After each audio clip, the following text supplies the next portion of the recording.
Here we have Dr. Awele Elumelu, exclusive here on Channel Television, trustee of the Tony Elumelu Foundation, and of course a member of the GAVA Alliance, Vaccine Alliance, and also a CEO at Alpha Medical Services. She's a physician by profession, but of course she's also into the entrepreneurship for Africa. Let's continue the conversation. So what is going to be a little bit different about the 2018 TEF program? So first of all, let me say that the 2018 program is taking place on Thursday, the 25th of October at the Federal Palace Hotel. So what is going to be a bit different about this is, first of all, it's the largest we've ever had. We're expecting up to 5,000 entrepreneurs. This is in addition to the entire entrepreneurial ecosystem. We have global African leaders. We have global investors. So we have all this. We're expecting all this at the venue next on the 25th of October. But in addition to this, we're launching what we call the TEF Connect. And what this is the world's largest digital platform for entrepreneurs. On this, we will be able to connect entrepreneurs, global African entrepreneurs globally, connect them. They have the opportunity to network, to exchange ideas, to do business. They also have the opportunity for business tools. There'll be business tools on the platform, as well as they'll be able to market their products to potential investors. And so you see this as a game changer. Oh, opening up making the TEF Connect, for example, to folks in Australia, in Canada, wherever they are, in Europe, in Asia. Oh, yes. And those who are in Nigeria here can sit down with them, exactly, and they can connect and can share ideas and things like that. Exactly. We're breaking down those physical barriers, those geographic barriers, and we're going to be able to link entrepreneurs wherever they are. Before now, those that were selected, so as I said, every year we would have 1,000 come join the cohort. But so these were the only people who were privy to this, who had access to this. But now we're deciding to open it up, because the aim at the beginning of all this was to, as our founder would say, to democratize luck, to reach as many people as possible. So for the first 3 years, it was just those 3,000. But now we're opening it up so more people have access. It still won't change the fact that the selected ones will still be the ones who will go through the whole process. There's a whole 12-week program. There's the enterprise toolkits they go through, the mentoring, the interaction with the mentors and the specialists for a period of time, as well, of course, as the funding. But what is happening now is other people are going to be able to access some of these tools and some of these opportunities to be able to connect with other entrepreneurs as well as investors. 5,000 people, is that a room for 5,001? I just it was just one wouldn't make any much difference. No, yeah, you're welcome. You're just very grab welcome. A chair just there by the door. We'll find a nice, comfortable corner for you. Thank you. I think that's enough. Thank you. So, how much have you folks achieved? I'm sure 3 years you folks have spent some hundreds of thousands of dollars down the line. So how much has gone into these entrepreneurs, and are you getting feedbacks? And what feedbacks are we getting, not just within Nigeria, but across other communities in Africa, as to what the TEF, the Tony Elumelu Foundation, has achieved? It's very important. So even starting off, we realized the importance of being able to measure and to track what we're doing. So indeed, we've been measuring for the first 3 years. Of course, the first year, they're the ones going in. The second year, there's not so much you can do. But as I said, we've done 3 years now of this. First year, did anyone believe you? You folks are moving any million? Certainly not. Certainly not. There were a lot of doubters out there. They thought this is not possible for many reasons. We feel this is not sustainable. We feel, where's the transparency? Are we sure they're doing what they say they will do? But I think it's domiciled in Nigeria. And it's domiciled in Nigeria. So we know the issue. That's a whole different. That's a whole different. That's a story for another interview. For another interview. Another day. But they're surprised. But now I think we have a lot of believers. We have a lot of converts. Just looking at the applications, I'll digress a bit. So in the first year we had 20,000 applications. By the second year, this grew to about 45,000 applications. The third year, we were looking at about 90,000 applications. Now, in the fourth year, we've had 151,000 applications. And I haven't even applied. And you haven't even applied, and nobody here has applied. I'm not sure. And I haven't even applied. And it's growing.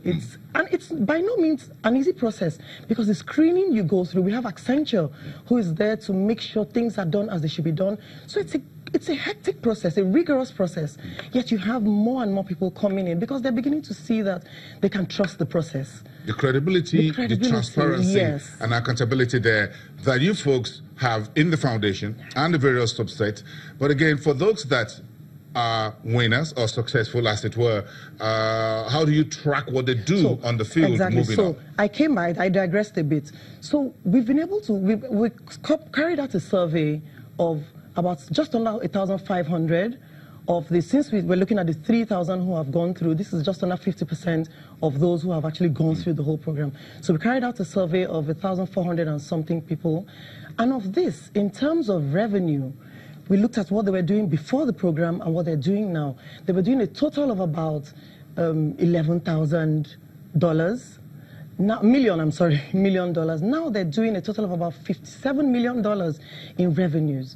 If we look at per annum. If we look at the jobs they've been able to create, that has grown as well. Before the program, they were employing a total of about 4,000 people.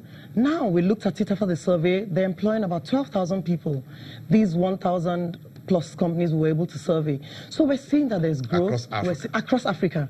Oh yes, we did this across Africa. As I said, we have all the African countries involved, and this survey we were able to reach people in, we have 54 African countries, but we surveyed people in 48 African countries, all different sectors.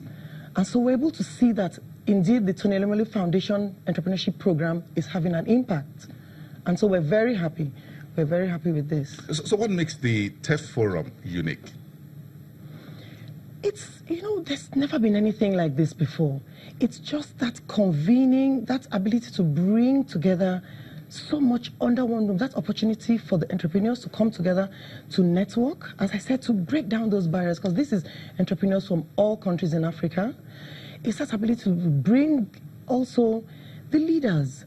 We're able to bring in the leaders so that the leaders can hear, exchange ideas with the entrepreneurs, because we know that even as much as we say it's the private sector that will unleash these potentials, we need the government.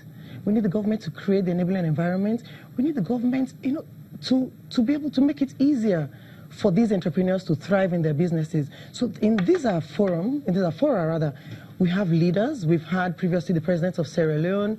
We've had our President Olusegun Obasanjo. We've had our Vice President, President Professor Shibajo. And this year, we're expecting, and we're having and receiving the President of Kenya, President Uhuru Kenyatta, the President of Ghana as well, President Nana Akufo-Addo. And so we bring them together, as well as all the potential investors. So that's what makes this special. Are any of these African leaders trying to take this idea or copy it? Perhaps they said, Tony, would you like to sell this to us? Oh, yes. So earlier, this was about 2-3 years ago, we had a lot of interactions with the Rwandan government. And by interacting with them, they've been able to improve, or how do I describe it? So you can, it takes, for register a company and start up a business, they've improved it to such an extent that it takes just 6 hours to actually go through that process. And this is from interacting with them, from discussing, from setting up innovative ideas. They've been able to do this. We've also we know that even in Ghana, they have processes where the government has made it such that they have platforms where they're able to educate entrepreneurs. And in Uganda, they even have processes where they can expose them to funding, provide funding advice for them. So we continue to interact with... It's kind of a copy in what the TEF is doing.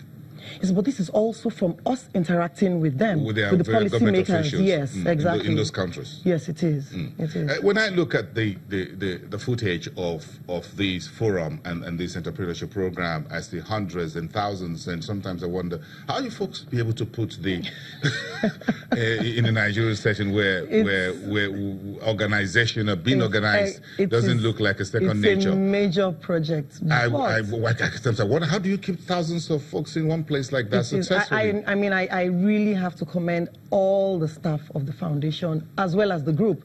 So we have to, the staff of the foundation, it's a major orchestra, so to speak. It has to be properly coordinated well, or it is.